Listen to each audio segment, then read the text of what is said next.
오늘 이 말씀에 보시면 안식 후 첫날 새벽에 여인들이 그 향품을 가지고 무덤으로 갔습니다.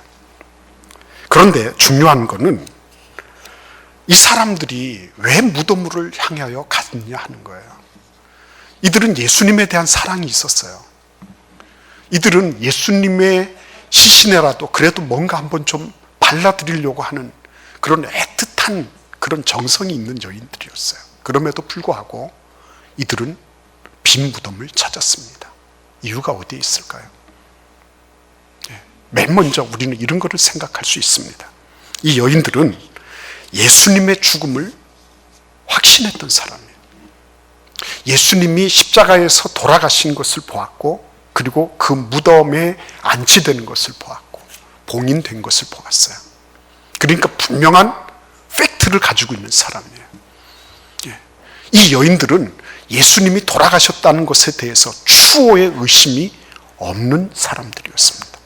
그들은 일반적이고 통념적으로 예수님이 돌아가셨으면 당연히 무덤에 계셔야 된다고 생각했습니다. 이게 함정이었어요.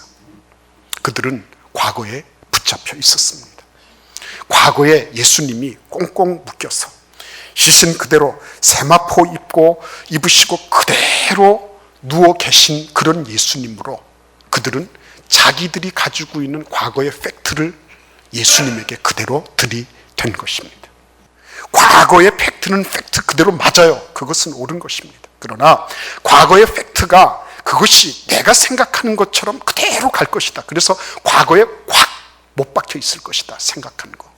이것은 이 여인들에게 있어서, 그리고 그때 당시에 부활의 현장을 경험하지 못했던 제자들에게 있어서는 실패의 원인이 됐던 거예요. 그래서 그들이 했던 것이 무엇입니까? 우리 같이 한번 5절을 읽어보겠습니다. 여자들이 두려워 얼굴을 땅에 대니 두 사람이 이르되 어찌하여 살아있는 자를 죽은 자 가운데서 찾느냐. 죽은 자 가운데서 찾는 겁니다. 무덤 가운데서 예수님을 찾는 거예요. 이게 넌센스죠. 무덤 가운데서 살아계신 분을 찾는 겁니다. 무덤이 어떻게 살아있는 분들의 살아있는 이의 거처가 될 수 있겠어요. 근데 그런 일을 하는 것입니다. 그래서 여러분, 아주 중요한 말씀을 우리는 6절에서 보게 됩니다. 우리 6절을 같이 읽어보겠습니다. 여기 계시지 않고 살아나셨느니라. 갈릴리에 계실 때에 너희에게 어떻게 말씀하셨는지를 기억하라. 여기에 두 사람이 등장하고 있습니다. 어찌하여 살아있는 자를 죽은 자 가운데 찾느냐 그러면서 두 사람이 얘기해 주는 거예요. 이 두 사람이 누구죠? 두 사람이 정체가 뭡니까? 두 사람이 뭐 경비원이었습니까? 이 두 사람이 천사들이었죠. 근데 이 천사들이 얘기를 해주는 거예요. 지금 뭘 얘기해 줍니까? 너희에게 어떻게 말씀하였는지를 기억해라 그랬어요. 근데 여인들은 하나도 그게 기억이 나지 않았습니다. 하나도. 갈릴리에서 어떻게 말씀하셨는지 기억해라 그랬는데 기억이 안 나요. 머리가 나빠서요? 기억력이 없어서요?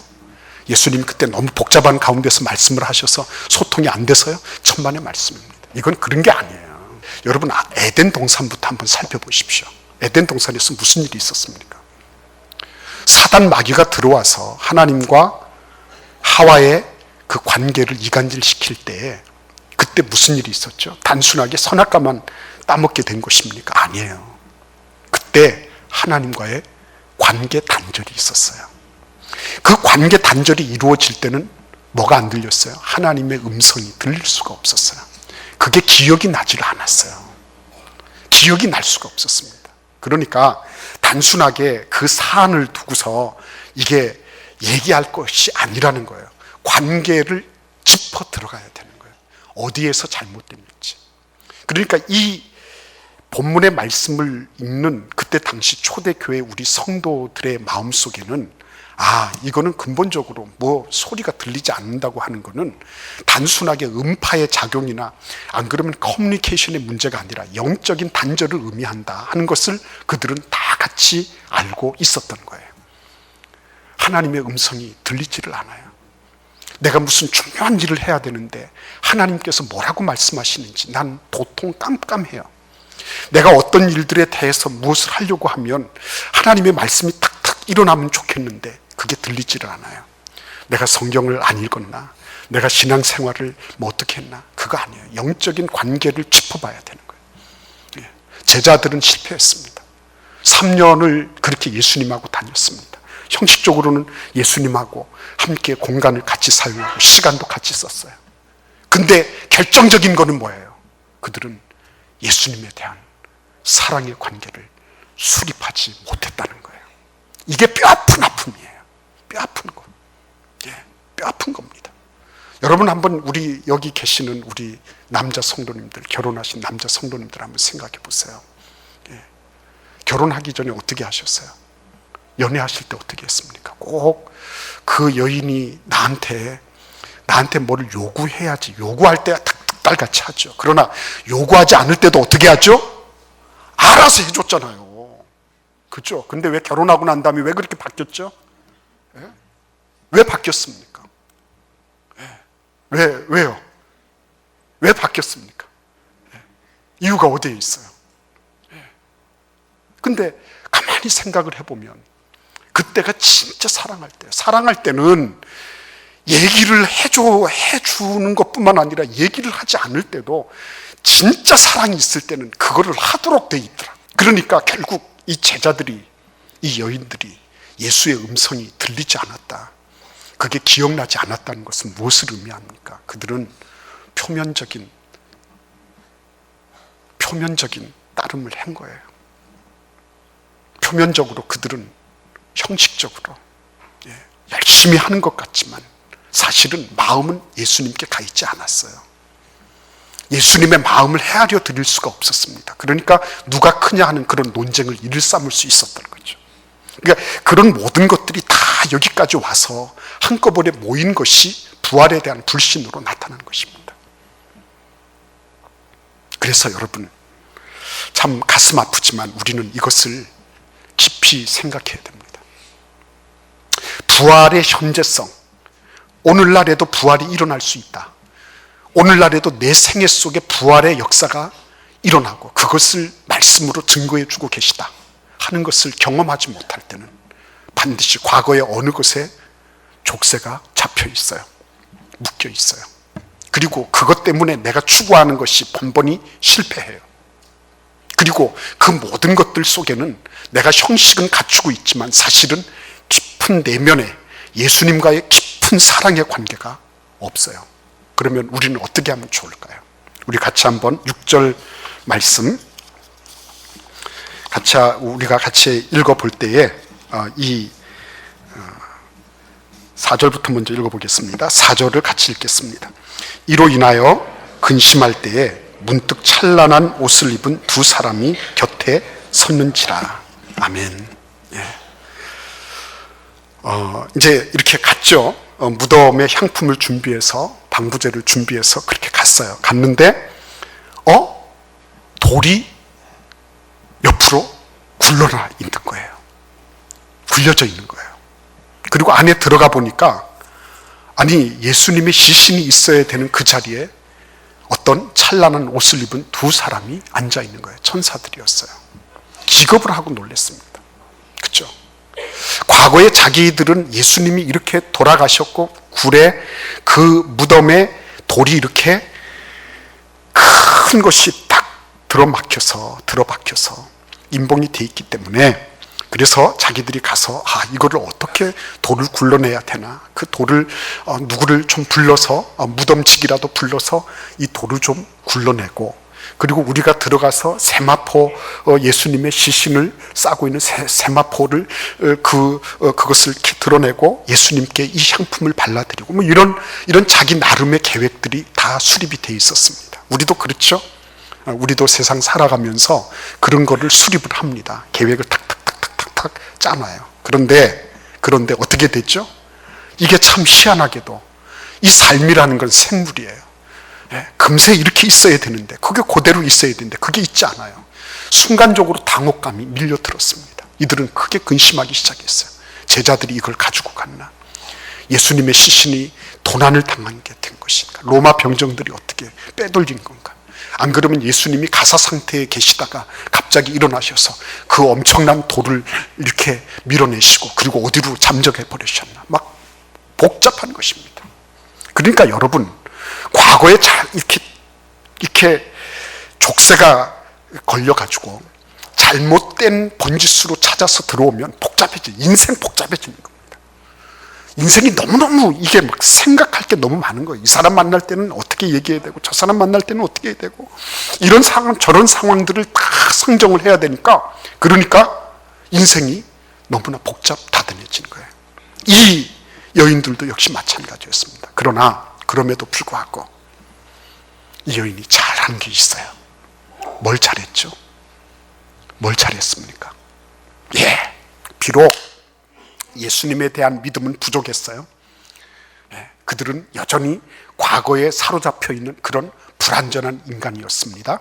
그럼에도 불구하고 그들이 잘한 것은 뭐예요? 예수께서 계시다고 생각하는 그곳을 향하여 나아간 거예요. 그게 중요한 거예요. 비록 빈 무덤이었지만 그곳을 향하여 나아간 거예요. 우리는 아무리 잘해도 불완전할 수밖에 없어요. 내가 아무리 성경을 열심히 읽어도 불완전한 존재가 될 수밖에 없는 거예요. 1939년 6월 26일이라고 돼 있어요. 우리 그 성경 묵상집 뒤에 보면 그 어떤 분의 아티클이 있죠. 그때 본 회퍼라고 하는 천재 신학자가 미국 뉴욕에 와서 신학교에서 초빙 교수로서 일하고 있었습니다. 학생들 가르치 너무너무 탁월한 분이에요. 근데 저 독일의 히틀러가 아주 광기에 아주 김정은이 비슷한 거예요. 그래가지고 막 전쟁을 회책하고 뭐 이러고 있는데 독일 교회가 거기에 함께 춤추고 있는 겁니다. 그래서 마음속으로 갈등하게 됩니다. 독일을 가야 되냐 말아야 되냐 이러고 있는데 디모데후서 4장 12절을 읽게 됩니다. 너는 겨울이 되기 전에 속히 내게로 오라.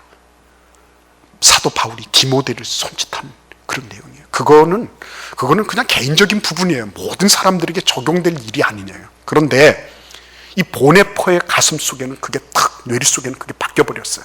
그래서 계속 하루 종일 그 말씀이, 넌 겨울이 되기 전에, 풍랑이 일기 전에 빨리 내게로 와라.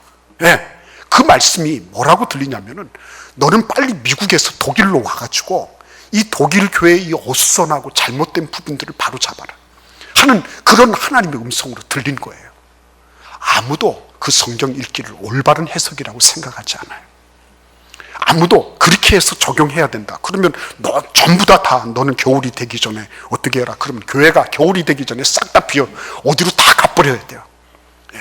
근데 그런 내용이 아니거든요. 틀림없이 본해포는 잘못 읽었다고 얘기를 해야 돼요. 이성적으로 보면. 그러나 불완전한 성경 읽기였고 묵상이었지만 결국은 그에게 그를 통해서 수많은, 그가 비록 형장이 이슬로 사라졌지만 수많은 사람들이 그를 통하여 영감을 얻고 그를 통하여 예수 그리스도를 따르는 것이 뭔지 그것에 대한 분명한 구체적인 모델을 얻게 됐어요. 여러분, 우리는 불완전한 사람들입니다. 그럼에도 불구하고 내가 때로는 과거의 족쇄가 잡혀져 있고 내가 때로는 참 추구하는 것이 이게 옳을지 안 옳을지 모르겠다 하는 그런 생각들이 있고 내가 계획한 것이 모든 것이 어그러진다 할지라도 여러분이 반드시 생각해야 될 것이 있습니다. 내가 오늘의 부활을 만나려고 한다면, 오늘의 부활하신 예수 그리스도를 만나 뵈려고 한다면 우리는 틀림없이 예수 그리스도가 계신 그곳을 향하여 나아가야 되는 거예요. 무슨 일이 있어도 말씀의 자리를 향하여 말씀 묵상의 자리로 나가야 되는 거예요. 내가 아무리 과거에 실패했다 할지라도 내가 기도의 보좌 앞으로 나아가야 되는 거예요. 내가 비록 불완전하고 내가 이렇게 해서 하나님께서 나를 받아주시겠나 하는 그런 의구심이 있다 할지라도 어디로 가야 돼요? 예수 그리스도 그분이 계신 그곳으로 가야 돼요. 그곳에 가니까 누가 있어요? 누가 있습니까? 천사들 둘이가 기다리고 있었어요. 그죠? 그곳에 가니까 천사 둘이가 기다리고 있었어요. 이전에 예수님께서 겟세마네 동산에서 열심히 땀이 흐르는 핏방울같이 기도하실 때 그때는 천사가 하나. 그런데 지금은 누가 기다리고 있어요? 천사 둘이서 누구를 기다리고 있습니까? 불완전하고 방황하고 아직도 믿음도 없는 그 여인들을 기다리고 있는 거예요. 뭘 하신다는 거예요? 하나님께서 그 일을 그러한 방황하고 불안전함에도 불구하고 하나님이 도와주시기를 원하시고 있는 거예요. 천사들을 보내셔서 도와주시기를 원하고 계신 거예요. 여러분, 우리의 삶에도 하나님께서 그렇게 하시는 겁니다. 본 해퍼에게만 그런 일이 일어나는 게 아니에요. 우리는 때로 보면 성경을 잘못 오독할 수가 있어요. 때로 보면 내가 알고 있는 그 성경의 내용과 진짜 예수님의 모습이 다를 수가 있어요.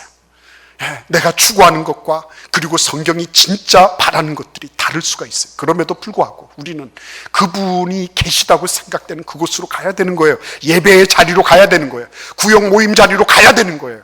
하나님께서 원하시는 그 자리에 내가 존재할 때에 그때 하나님께서 도움의 손길을 펼치시는 것입니다. 도움은 항상 준비되어 있어요. 여러분들이 언제 나오시든지 하나님은 주실 준비가 되어 있는 것입니다.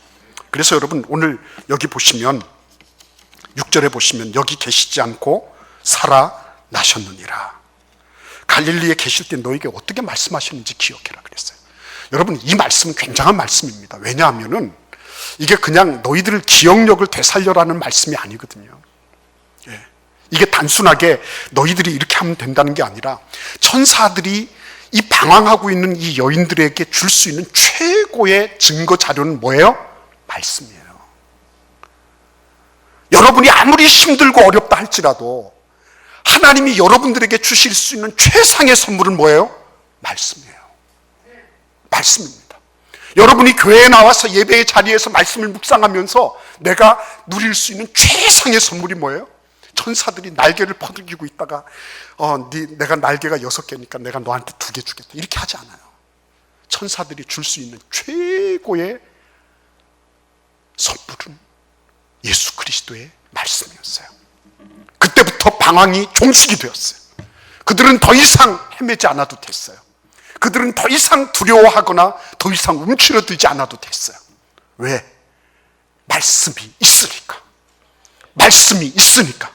하나님의 말씀으로 돌아가면 하나님께서 반드시 그 가운데 약속을 주시고 약속대로 일을 행하시는 거예요. 그렇죠? 그래서 여기 보시면 이거는 단순하게 어떻게 말씀하시는지를 기억해라고 하는 것은 그것은 뭐예요? 믿음에 이르게 하는 것입니다. 말씀을 믿음으로 말미암아 하나님이 그 사랑하시는 자에게 잠을 주시는도다. 나는 하나님의 사랑을 입어서 예수 그리스도로 말미암아 구원받은 하나님의 자녀야. 그 말씀을 받아들이고 그리고는 그 다음에 약속을 보니까 잠을 주시는도다. 그래서 하나님이 잠을 주신다고 했구나. 믿음에서 믿음으로 나아가는 거예요. 믿음에서 믿음으로. 너희가 지금 기억해야 될 것은 천사들이 말하는 것입니다. 너희가 기억해야 될 것은 예수께서 말씀하신 것을 먼저 믿어라. 그리고 난 다음에 너희들은 진짜 믿음으로, 처음에는 어떻게 보면 서립고 불완전한 믿음처럼 보이지만 그 믿음이 실제적으로 구체화되는 것을, 실현되는 것을 보게 될 것이다. 이렇게 하시는 거예요. 그러니까 이 말씀을 기억해낼 수 있는 것, 이거는 놀라운 축복이에요. 말씀을 상기시켜 줄 수 있는 것, 하나님께서 우리로 하여금 말씀을 상기시켜 주시는 것은 우리로 하여금 매일매일의 부활을 경험하게 만드는 놀라운 하나님의 방법인 거예요. 여러분, 그 전에는 천사들이 나타났어요. 그런데 지금은 어떻습니까? 지금은 누가 나타났죠? 성령께서 우리 가운데 일하시는 거예요. 요한복음 14장 말씀을 보시기를 바랍니다. 요한복음 14장입니다. 요한복음 14장입니다.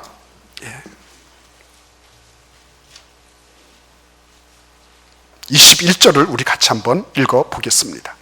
나의 계명을 지키는 자라야 나를 사랑하는 자니 나를 사랑하는 자는 내 아버지께 사랑을 받을 것이요 나도 그를 사랑하여 그에게 나를 나타내리라. 그에게 나를 나타내리라 그랬어요. 근데 26절을 읽어보겠습니다. 나타내시는 방법이 뭐예요? 보혜사 곧 아버지께서 내 이름으로 보내실 성령, 그가 너희에게 모든 것을 가르치고 내가 너희에게 말한 모든 것을 생각나게 하리라. 아멘. 모든 것을 가르치시고 모든 것을 생각나게 해주신다고 약속하고 계세요. 모든 것을. 나는 24시간 살아가면서 한 번도 밥 먹을 때 빼놓고는 하나님이 기억이 안 돼요. 그런데 성령께서 임하셨을 때 하는 일이 뭐냐면, 하시는 일이, 예수 그리스도가 뭘 가르쳐 주시고 예수 그리스도가 이럴 때 어떻게 말씀해 주시는지를, 그것을 가르쳐 주시고 기억나게 해 주신다는 거예요.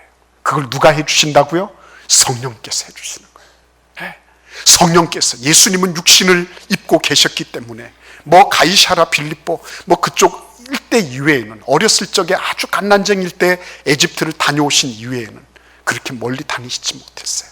그러나 성령님께서는 우리에게 오셔서 시간과 공간을 막론하고 우리로 하여금 그곳에서 예수 그리스도를 향하여 나아갈 때에 예수님께서 말씀이 생각나게 해주시는 거예요. 말씀이 어떤 내용인지를 가르쳐 주신다고 약속하고 계신 거예요. 베드로 사건 잘 보세요. 베드로가 예수님이 자기가 3번 딱 부인할 때 꼭 끼어다기 울었습니다. 그런데 그때 당시에 예수님하고 베드로가 눈이 딱 맞아버렸어요. 한참 졸고 있다가 저하고 눈이 딱 맞으면 얼마나 미안합니까?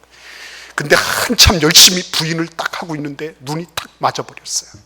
근데 성경은 뭐라고 기록하고 있는 줄 아십니까? 뭐라고 기록하고 있는 줄 아십니까? 베드로가 예수의 말씀을 기억하고 밖에 나가 통곡했다 그랬어요. 말씀이 기억이 됐어요. 말씀이 상기됐어요. 말씀이 베드로의 현 존재를 바르게 볼 수 있도록 해주신 거예요. 그래서 베드로는 그때 자기의 현 실체를 제대로 파악할 수 있게 됐어요. 비록 그 이후에도 베드로는 실수합니다. 그럼에도 불구하고 그때 그 장면은 베드로가 오늘의 부활을 만나게 하는 아주 중요한 말씀을 상기하게 하시는 성령의 역사였어요. 오늘 이 자리에 나오신 여러분들, 나에게 부활이 어디 있느냐고요? 내가 부활을 어떻게 경험하느냐고요? 과거의 족쇄에 잡히지 마십시오. 이전에 수없이 많이 실패했다 할지라도, 내가 아무리 많이 엎어지고 자빠지고 실수했다 할지라도 우리 주님은 과거의 그 무덤 속에 계시지 않아요. 역사적인 사실로 끝나는 분이 아니세요. 그분은 벌써 일어나셨어요. 벌써 일어나셔서 아까부터 말씀대로 하신, 말씀에서 가르쳐 주신 그 자리에 벌써 가 계세요. 예수님 기다리고 계신데 우리도 쫓아나갈 수 있기를 바랍니다. 여러분의 생애 속에 내가 그냥 과거에 묻혀 있다가 나는 그대로 하늘나라에 왔습니다, 이런 소리 하지 않도록 예수님 계신 그곳으로, 예수님이 말씀하신 그곳에 가니까 부활하신 예수님이 엄존하고 계셨어요. 부활하신 예수님이 지금도 살아계셔서 나를 맞아주시는 거예요. 예수님께서 여러분들의 그 여정을 도우실 겁니다. 성령님께서, 하나님께서 천사들을 보내주셔서 이 여인들을 도우신 것처럼 성령님께서 여러분들을 계속해서 도우실 거예요. 그러니까 그 자리로 힘차게 나아가는 그런 은혜가 있기를 기원합니다. 매일매일마다 부활을 경험하는 축복이 여러분의 생애 속에 계속 연결될 것입니다. 기도하겠습니다.